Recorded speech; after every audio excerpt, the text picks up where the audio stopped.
എല്ലാവർക്കും നമസ്കാരം. Food and ക്രാഫ്റ്റിലേക്ക് സ്വാഗതം. ഇന്ന് ഞാൻ വന്നിട്ടുള്ളത് എല്ലാവർക്കും യൂസ്ഫുൾ ആയിട്ടുള്ള ഒരു കൊച്ചു ഐഡിയ ഷെയർ ചെയ്യാൻ വേണ്ടിയിട്ടാണ്. നമ്മുടെയൊക്കെ വീട്ടിൽ നോക്കിക്കഴിഞ്ഞാൽ ഉണ്ടാവും ഇതുപോലത്തെ പഴയ ഷൂകളൊക്കെ ഉപയോഗിക്കാതെ കിടക്കുന്നത്. പ്രത്യേകിച്ചും കുട്ടികളുടെ സ്കൂൾ ഷൂ ഒക്കെ എന്തായാലും ഉണ്ടാവും. അവർക്ക് ഒരു വർഷം ആകുമ്പോഴേക്കും ഷൂ പാകമില്ലാതെയാവും. പിന്നെ അത് അത്രയ്ക്ക് അങ്ങോട്ട് കേടായിട്ടും ഉണ്ടാവില്ലെങ്കിലും നമ്മൾ പിന്നെ അത് യൂസ് ചെയ്യാൻ എന്തായാലും പറ്റില്ലല്ലോ. ഇങ്ങനത്തെ ഷൂ ഒന്നും ഇപ്പോൾ ആരും പുറത്തേക്കും അധികം ഇടയില്ല. അപ്പോൾ ഇങ്ങനത്തെ ഒക്കെ ഷൂകൾ, ഏതെങ്കിലും തരത്തിലുള്ള ഷൂകൾ പഴയതുണ്ടെങ്കിൽ അത് നമുക്ക് എന്തെങ്കിലും രീതിയിൽ ഒന്ന് റീയൂസ് ചെയ്യാൻ പറ്റുമെന്നാണ് ഇന്നത്തെ വീഡിയോയിൽ ഞാൻ നോക്കുന്നത്. അപ്പോൾ ഈ ഒരു ഐഡിയ നിങ്ങൾക്ക് എല്ലാവർക്കും ഇഷ്ടമാവും, യൂസ്ഫുൾ ആവും. എല്ലാവരും വീഡിയോ സ്കിപ്പ് ചെയ്യാണ്ട് ഫുള്ളായിട്ട് തന്നെ കാണാം കേട്ടോ. അപ്പോൾ നമുക്ക് ഇന്നത്തെ ഒരു കൊച്ചു ഐഡിയ എന്താണെന്ന് നോക്കിയിട്ട് വരാം. ഞാനിപ്പോൾ ഇതുപോലത്തെ കുറച്ച് ഷൂസ് എടുത്തിട്ടുണ്ട്. നമുക്ക് ആദ്യം ഈ ഒരു ഷൂവിൻ്റെ ബാക്കിൽ നന്നായിട്ടൊരു 2-3 ഹോളുകൾ ഇട്ട് കൊടുക്കണം. അതിന് വേണ്ടിയിട്ട് നമ്മുടെ വീട്ടിൽ പഴയ പപ്പടക്കോലൊക്കെ ഉണ്ടെങ്കിൽ അതൊന്ന് ഗ്യാസിൽ നന്നായിട്ട് ചൂടാക്കിയിട്ട് അത് വെച്ചിട്ട് ഓട്ട കുത്താൻ പറ്റും. അതല്ലാന്നുണ്ടെങ്കിൽ ഇരുമ്പിൻ്റെ എന്ത് വെച്ചിട്ടും കമ്പിയോ ഒക്കെ വെച്ചിട്ട് നമുക്ക് നല്ലൊരു ഹോള് ഒരു 3 കൂടെ ആദ്യം ആക്കി കൊടുക്കുക. പിന്നെ ഉള്ളിലത്തെ ഇതുപോലത്തെ ഒരു ഷീറ്റില്ലേ, അത് വേണ്ട കേട്ടോ, അത് നമുക്ക് മാറ്റി വയ്ക്കാം. എന്നിട്ട് നമുക്ക് ഇതിൻ്റെ ആ ഒരു സ്ട്രാപ്പില്ലേ, ആ പൂട്ടുന്ന സാധനം, അത് നമുക്ക് കളയണം.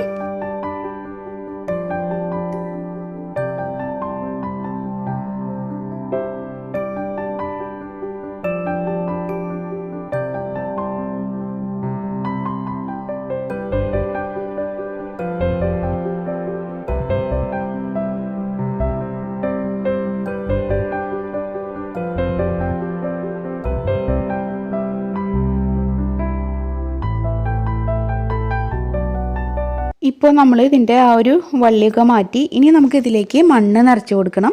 നമുക്ക് മണ്ണും ആ ഒരു ചാണകപ്പൊടി അതുപോലെ ചകിരിച്ചോറ് ഇതൊക്കെ ഉണ്ടെങ്കിൽ എല്ലാം കൂടി മിക്സ് ആക്കിയിട്ട് ഇങ്ങനെ നിറച്ച് കൊടുക്കുക. നിങ്ങൾ എങ്ങനെയാണോ ചെടി നടാറുള്ളത് ആ ഒരു രീതിയിൽ ഇതിലേക്ക് മണ്ണ് നന്നായിട്ടൊന്ന് ഫില്ലാക്കി കൊടുക്കുക കേട്ടോ ആദ്യം.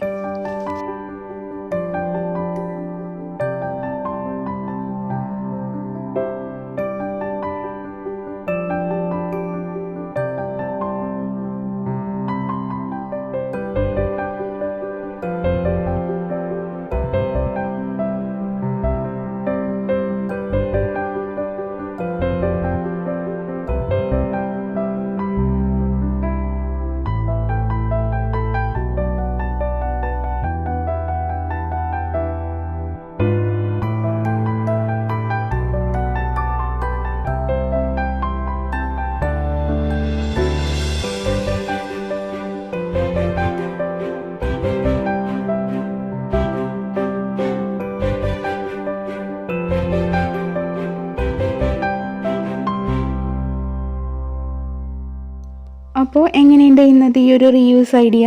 നല്ല ഭംഗിയിൽ നമുക്ക് വേണമെങ്കിൽ ഈ ഒരു പ്ലാസ്റ്റിക്കിൻ്റെ ഷൂവിന് ഡിഫറെൻറ്റ് കളേഴ്സൊക്കെ പെയിൻറ്റ് ചെയ്ത് കൊടുക്കാം. അതുപോലെ തന്നെ കണ്ണ് മൂക്കൊക്കെ വേണമെങ്കിൽ വരച്ചു കൊടുത്താലും കുറച്ചും കൂടി ഒരു അട്രാക്റ്റീവ് ആവും. എന്തായാലും ഒരു ഡിഫറെൻറ്റ് ഐഡിയ ആയിരിക്കും. നമ്മൾ ഇങ്ങനെ നമ്മുടെ മുറ്റത്തൊക്കെ പൂന്തോട്ടത്തിലൊക്കെ ഇങ്ങനെ ചെയ്ത് വെച്ച് കഴിഞ്ഞാൽ ആരും ചെയ്യാത്തൊരു മോഡലല്ലേ. അപ്പോൾ കാർ പോർച്ചിൻ്റെ ആ ഒരു സൈഡിലോ അങ്ങനെയുള്ള അധികം മഴ കൊള്ളാത്ത സ്ഥലത്തൊക്കെ വെച്ചാൽ മതി. മഴക്കാലത്തൊക്കെ ആണെങ്കിൽ, അല്ലെങ്കിൽ എന്തായാലും വല്ലാണ്ട് വെയിലില്ലാത്ത ഒരു ഷെയ്ഡിലേക്ക് കുറച്ച് നാളേക്ക് എന്തായാലും ഇത് വെക്കണം. അതൊന്ന് പിടിച്ചിട്ട് പുതിയ ഇലയൊക്കെ വന്ന് തുടങ്ങുമ്പോൾ കുറച്ചൊന്ന് നീക്കി കൊടുക്കാം. അപ്പോൾ അതൊക്കെ നിങ്ങളുടെ ഇഷ്ടം പോലെ ആ ഒരു ഐഡിയ പ്രകാരം നല്ല രീതിയിൽ അറേഞ്ച് ചെയ്ത് വെക്കുക. അധികം ഹൈറ്റൊന്നും വെക്കാത്ത നല്ല ഒരു കട്ടയായിട്ട് വളരുന്ന ചെടികളൊക്കെയാണ് ഇതിൽ വെക്കാനായിട്ട് കൂടുതൽ നല്ല ഭംഗിയായിരിക്കുക. അപ്പോൾ അത് നിങ്ങളുടെ വീട്ടിലുള്ള ചെടികൾ ഏതാണെന്നുണ്ടെങ്കിൽ അതൊക്കെ അതിനനുസരിച്ച് സെലക്ട് ചെയ്ത് വെക്കുക. ഈ ഒരു ഐഡിയ എല്ലാവർക്കും ഇഷ്ടമായിട്ടുണ്ടാവും എന്ന് വിചാരിക്കുന്നു. കറക്റ്റായിട്ട് പ്രൂൺ ചെയ്ത് കൊടുക്കുകയാണെങ്കിൽ നല്ല ഭംഗിയിൽ നമുക്ക് സെറ്റ് ചെയ്ത് എടുക്കാനായിട്ട് പറ്റും.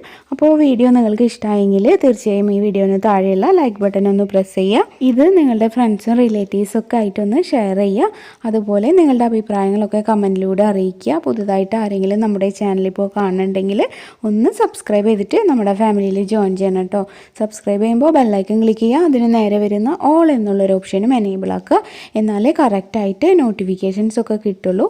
അപ്പോൾ നമ്മുടെ പുതിയ ചാനലായിട്ടുള്ള പ്രാർത്ഥനാസ് വേൾഡും എല്ലാവരും ഒന്ന് കണ്ടു നോക്കിയിട്ട് സപ്പോർട്ട് ചെയ്യണം. ഇനി നാളെ മറ്റൊരു നല്ല വീഡിയോ ആയിട്ട് നല്ലൊരു ഐഡിയ ആയിട്ട് വീണ്ടും വരാം. അതുവരെ എല്ലാവർക്കും നന്ദി. താങ്ക്